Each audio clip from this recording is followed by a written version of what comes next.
Hello friends, इस video में मैं आपको बताऊंगा तो अभी टैक्स के बारे में हम जानेंगे। टैक्स मतलब कि जो भी शेयर मार्केट में इन्वेस्ट करता है स्टॉक मार्केट में, उसको कौन कौन से टैक्स देने पड़ते हैं। यूएस का भी थोड़ा मैं कंपेयर करूंगा और इसमें टैक्स के बारे में ही बात की गई है कि आखिर में आप लॉन्ग टर्म करते हैं फिर ट्रेडिंग करते हैं तो आपको कितना टैक्स देना होता है, ये आपको देखने को मिलेगा। अभी जब से बजट समझिए कि 2024 का बजट 24-25 का बजट पेश किया गया है, तब से मतलब टैक्स को लेकर बहुत ज़्यादा न्यूज़ आ रही हैं। तो इन सबको लेके और टैक्स देखेंगे, रेट भी बढ़ाया गया है, कैपिटल गेन टैक्स बढ़ाया गया है, शॉर्ट टर्म और लॉन्ग टर्म दोनों में बढ़ाया गया है। तो कैपिटल गेन टैक्स के बारे में भी बात किया गया है और कितना छूट मिलता है ये भी बात किया गया है। बहुत सारी चीज़ें बात की गई हैं, तो आप लोग इस वीडियो में बने रहें और इस चैनल को सब्सक्राइब करके भी रखें, ताकि आप लोगों को फाइनेंशियल रिलेटेड जो भी आर्टिकल आते रहता है वो मैं आपको बताते रहता हूँ, क्योंकि इन्वेस्टमेंट करने के लिए वो काफ़ी आपके लिए इम्पोर्टेंट हो जाता है। तो इसमें शेयर बाज़ार में कितने तरह के टैक्स लगते हैं और निवेशकों को कितना चुकाना पड़ता है, ये भी आपको जानने को मिलेगा। तो पहले आप देखेंगे कि टैक्स भुगतान करना, तो ये सबसे इम्पॉर्टेंट हो जाता है। किसी भी मतलब गवर्नमेंट होती है तो वो टैक्स पे ही चलती है, देश भी कोई भी टैक्स पे चलता है। तो टैक्स एक इम्पॉर्टेंट मतलब टूल है गवर्नमेंट का, मतलब कोई भी चीज़ें करने के लिए टैक्स तो ज़रूरी होता ही है। और यहाँ पे लिखा है कि यूएस के जो फाउंडिंग फादर थे बेंजामिन जो फ्रैंकलिन थे, उन्होंने बोला था डेथ और टैक्स ये बिल्कुल फिक्स होता है, ये लगाना ही होता है ये, और ये मिलता ही होता है। तो ये लेके बात की गई है, लेकिन हमें जो है इम्पोर्टेंट देखना है कि टैक्स तो एक मतलब ओवरऑल सिंपल मैं आपको बता दूं तो यूएस मार्केट में आपको देखने को मिलेगा तो ज़्यादा टैक्स है नहीं। वहाँ पे एक ब्रोकर चार्ज लगता है जो कि यहाँ पे भी लगता है, और एक एक्सचेंज चार्ज लगता है, मतलब एक्सचेंज जहाँ पे आप बेच खरीद करते हैं वहाँ पे लगता है। तो ये काफ़ी मतलब इम्पॉर्टेंट हो जाता है। किसी भी एक कंट्री के डेवलपमेंट के लिए सबसे ज़्यादा स्टॉक मार्केट ज़रूरी होता है, क्योंकि जो भी कंपनियां होती हैं वहीं से उनको पैसा मिलता है। और अगर पब्लिक इन्वेस्ट करता है तो उसको पैसा मिलता है किसी कंपनी को। फिर कंपनी क्या करेगी, इन्वेस्ट करेगी तो तरह तरह की चीज़ों का प्रोडक्शन होगा, लोगों को जॉब मिलेगी, बहुत सारी चीज़ें इसके फ़ायदे होते हैं स्टॉक में इन्वेस्टमेंट का। लेकिन हमारे यहाँ पे इतने चार्ज लगते हैं, फिर भी देखेंगे तो इन्वेस्टमेंट तो बढ़ते जा रहा है। अब गवर्नमेंट को भी टैक्स की ज़रूरत है, गवर्नमेंट को टैक्स की बहुत ज़्यादा ज़रूरत है यहाँ पे आप देखेंगे, क्योंकि अभी हम डेवलपिंग फेज में हैं। तो गवर्नमेंट को बहुत ज़्यादा टैक्स चाहिए, इंफ्रास्ट्रक्चर से लेके सभी चीज़ें, रेगुलर खर्च भी हमारा बहुत ज़्यादा है, रेवेन्यू डेफिसिट आपको मिलता है, फिजिकल डेफिसिट आपको देखने को मिलता है। तो इन सब के लिए गवर्नमेंट को एक टैक्स ज़रूरी है। लेकिन कैपिटल मार्केट में ज़्यादा टैक्स इम्पोर्टेंट मतलब कि ये अच्छा नहीं माना जाता है किसी भी देश के लिए। तो हमारे यहाँ पे देखेंगे दो टैक्स जो यूएस में बताया मैंने, ब्रोकरेज चार्ज और एक्सचेंज चार्ज, बस यही दो लगते हैं। लेकिन यहाँ पे हमारे यहाँ पे ब्रोकरेज चार्ज लगता है, एसएसटी लगता है, देखेंगे सिक्योरिटी ट्रांजैक्शन टैक्स, ये सब नीचे बात की गई है बहुत अच्छे से। फिर स्टैंप ड्यूटी भी लगता है, देखेंगे क्लियरिंग चार्ज भी आपको लगता है, जो शेयर का क्लियरिंग होता है, सेबी चार्ज भी लगता है, एक्सचेंज चार्ज भी लगता है, जो एक्सचेंज में समझिए कि बेच खरीद आप करते हैं। फिर जीएसटी भी लगता है, कैपिटल गेन टैक्स भी लगता है, डिविडेंड पे भी टैक्स लगता है। तो बहुत ज़्यादा टैक्स है हमारे यहाँ पे आप देखेंगे तो अभी धीरे धीरे हम बात कर लेते हैं कौन कौन से टैक्स हैं। तो सबसे पहले यहाँ पे बात की गई है, आप देखेंगे तो शेयर बाज़ार में निवेश पर एक नहीं बल्कि कई तरह के टैक्स लगते हैं। और सबसे बड़ा जो है, एंट्री जब आप करते हैं तब भी टैक्स देना होता है, एग्जिट करते हैं तब भी आपको टैक्स देना पड़ता है। तो कैपिटल गेन टैक्स के बारे में हम देख लेते हैं। शेयर बाज़ार में देखेंगे टैक्स पे चर्चा तो होते रहती है, तो कैपिटल गेन टैक्स अभी देखेंगे गवर्नमेंट ने बढ़ाया भी है, तो इसको लेके बात की गई है। तो इसमें मैं आपको बताऊंगा, इसमें छूट भी दिया जाता है, जो कि आपको नहीं पता होगा, छूट भी दिया जाता है इसमें, जो कि पहले 1 लाख रुपये दिया जाता था छूट। अब देखेंगे तो गवर्नमेंट 1.25 मतलब लाख, यहाँ पे 1,25,000 का छूट दे दी है गवर्नमेंट ने। अगर इतना स्टॉक मार्केट से आप पहली बार कमाते हैं, कैपिटल गेन टैक्स मतलब कैपिटल आपका गेन होता है, तो आपको इतने पे पैसा नहीं देना होता है। तो वसूली के लिए देखेंगे शेयर बाज़ार में मतलब कमाई का गवर्नमेंट का बहुत बड़ा हिस्सा भी बन गया है। अब 12 महीने से ज़्यादा यहाँ पे दो तरह से कैपिटल गेन टैक्स लगते हैं, सीजीटी बोला जाता है। तो सीजीटी आप देखेंगे तो दो तरह से लगता है। एक तो आप समझिए कि 1 साल से अगर नीचे आप रखते हैं किसी को, तो 1 साल से नीचे रखते हैं तो ये short term capital gain tax बोला जाता है। और ये 12 महीना मतलब कि 1 साल से ज़्यादा होता है तो long term capital gain tax बोला जाता है। तो पहले ये देखेंगे तो 15% था, मतलब शॉर्ट टर्म में रखते हैं, अब ये हो गया है 20%। और पहले आप long term capital gain tax 1 साल से ज़्यादा का आप देखेंगे तो ये था 10%, अब ये हो गया है 12.5%। तो ये आप सिंपल सा यहाँ पे जान सकते हैं कि क्या हुआ है, क्या चेंजेज आए हैं यहाँ पे, ये देखने को मिलता है। और एक एग्जांपल भी दिया गया है, जो कि मैं आपको एग्जांपल के थ्रू भी आपको समझाऊंगा। तो ये जो मैंने आपको बताया ये चीज़ें यहाँ पे लिखी गई है। पहले 15% था, अब 20% कर दिया गया शॉर्ट टर्म के लिए। और जो लॉन्ग टर्म के कैपिटल गेन टैक्स होता है 1 साल, मतलब 1 साल से ज़्यादा आप किसी शेयर को होल्ड करते हैं, आपको प्रॉफिट होता है तो उस पर 1 साल से ज़्यादा दिनों तक होल्ड किया तो 10% लगेगा, मतलब कि पहले लगता था, अब 12.5% लगेगा। और लॉन्ग टर्म होता है कैपिटल गेन टैक्स, इसमें छूट भी दी गई है। तो एक पॉइंट मतलब 1,25,000 की छूट दी गई है।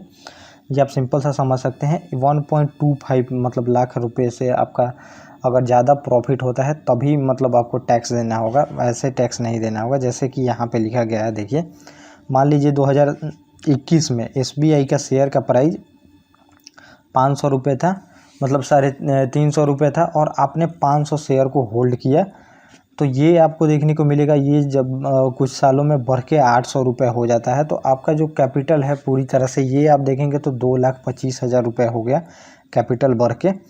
तो इस पे क्या होगा, 2,25,000 में से आपको उस पे पूरे पे टैक्स नहीं देना है, 1,25,000 रुपये घटाया जाएगा आपका।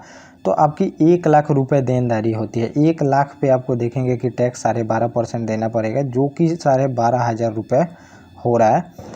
तो आपको मैंने जो बताया 1.25 लाख पे छूट है, उसके बाद जो भी प्रॉफिट होता है तो उस पर आपको कैपिटल गेन टैक्स लगेगा लॉन्ग टर्म वाले में, ये आपको देखने को मिलता है।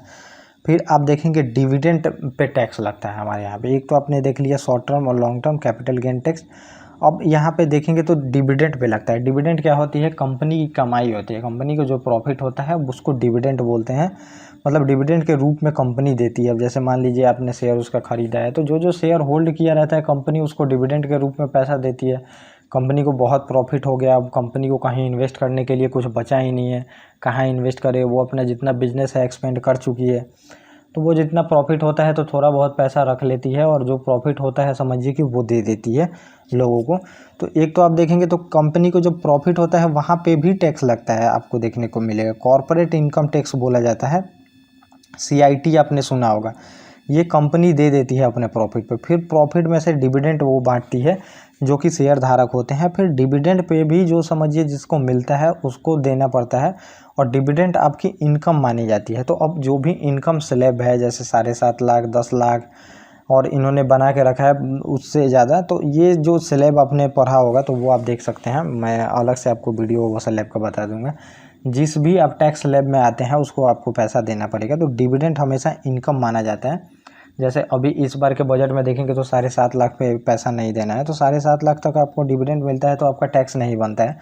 लेकिन इससे ज़्यादा अगर डिविडेंड बनता है समझिए, तो आपको पर्सनल इनकम टैक्स के तहत आपको पैसा चुकाना पड़ेगा। पहले 5%, फिर 10%, ऐसे स्लैब है वहाँ पे, वैसे आपको चुकाना पड़ेगा। तो डिविडेंड पे देखेंगे तो 10% का टैक्स स्लैब में अगर आते हैं तो 10% देना पड़ेगा, 30% वाले स्लैब में आते हैं तो 30% देना पड़ेगा। तो ये भी एक टैक्स है। तो टैक्स पे टैक्स, टैक्स पे टैक्स, ऐसा माना जाता है गवर्नमेंट लगाई जा रही है। फिर आपको देखने को मिलेगा एक जो होता है TDS करके टैक्स करता है। तो TDS क्या होता है, किसी भी आप कंपनी में काम करते हैं तो कंपनी क्या करती है, आपके कुछ सैलरी में से पैसा काट के गवर्नमेंट को जमा कर देती है। अगर गवर्नमेंट का मतलब पहले ही यहाँ पे एडवांस में समझिए कि गवर्नमेंट को आपने टैक्स दे दिया, फिर आप RTI फाइल करते हैं, वहाँ पे RT जो इनकम टैक्स होता है उसको फाइल करते हैं। तो वहाँ पे अगर आप टैक्स के स्लैब में आते हैं तो वो पैसा आपको काट लिया जाएगा। मतलब जो पैसा आपका जमा है उतना काट लेगी गवर्नमेंट। अगर उससे ज़्यादा होता है तो आपको और चुकाना पड़ेगा। अगर उससे कम होता है समझिए तो गवर्नमेंट, मतलब कि आप टैक्स स्लैब में नहीं आते हैं, तो जो भी पैसा आपका कटा है TDS के रूप में, तो ये आपको पैसा पूरी तरह से दे दिया जाता है। तो ये भी आप देखेंगे तो 10% के हिसाब से TDS भी काटा जाता है इसमें।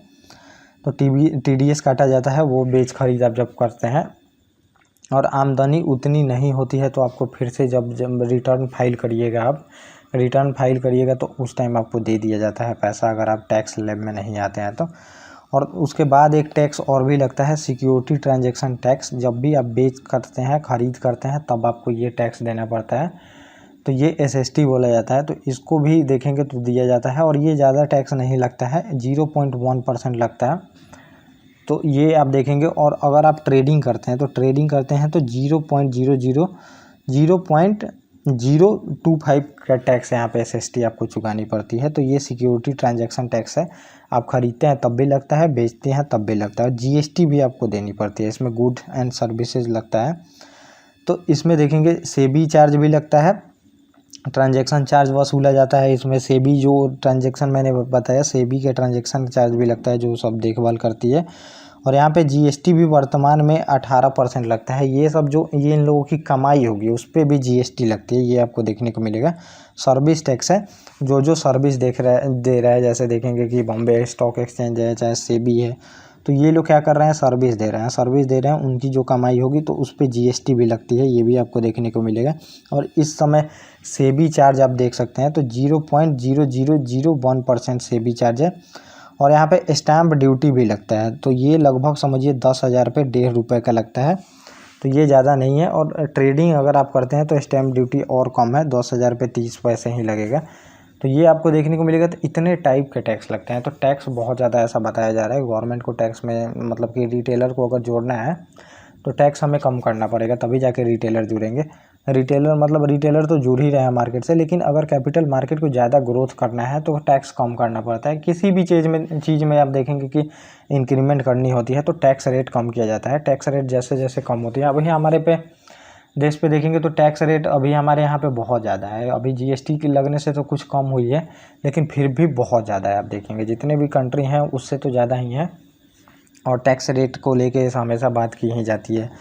तो टैक्स आप देखेंगे तो बहुत तरह से, एक तो पहले आप देखेंगे कमाई करते हैं तो उस पर आप दे देते हैं टैक्स, तो उस पर पर्सनल इनकम टैक्स दे देते हैं। फिर आप सामान खरीदने जाते हैं, समझिए सामान खरीदने जाते हैं तो वहाँ पे टैक्स दे देते हैं। रोड पे चलते हैं तो रोड पे टोल टैक्स दे देते हैं। फिर आप देखेंगे गाड़ी से चलते हैं तो गाड़ी खरीदते हैं तब टैक्स देते हैं। अब रोड पे भी देखेंगे तो टोल का प्राइस, जो टोल मतलब कंपनी बनाती है वो टोल टैक्स वसूल कर रही हैं, बहुत ज़्यादा वसूल कर ले रही हैं, उनका प्राइस वसूल ले रही हैं। फिर भी देखेंगे तो अधिकारियों के मिली भगत के वजह से वो टोल टैक्स हटा नहीं रही हैं, टोल टैक्स वसूलते जा रहे हैं।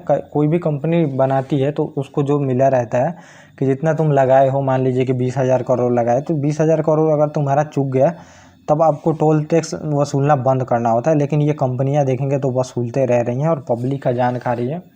और पब्लिक समझिए गाड़ी चला रहा है तो टोल टैक्स दे रहा है, गाड़ी खरीद रहा है तो उस पर देखेंगे तो GST लग रहा है। और GST हेवी अमाउंट में आप देखेंगे 30-40% GST लग जाता है, 30%। फिर आपको देखने को मिलेगा पेट्रोल खरीद रहा है उस पर दे रहा है, उस पर 50% समझिए कि टैक्स लगता है, वो पेट्रोल खरीद रहा है। तो अब आम इंसान के लिए, और ये सब कौन है, मिडिल क्लास के लोग हैं ये, तो काफ़ी टैक्स का बोझ इन पर भरा हुआ है। ये सब अलग ही मुद्दा है, तो ये आप लोग समझिए। और ये पूरा टॉपिक था जो मैंने आपको बताया। ओके गाइस, थैंक यू, और अब हम मिलेंगे अपने नेक्स्ट टॉपिक।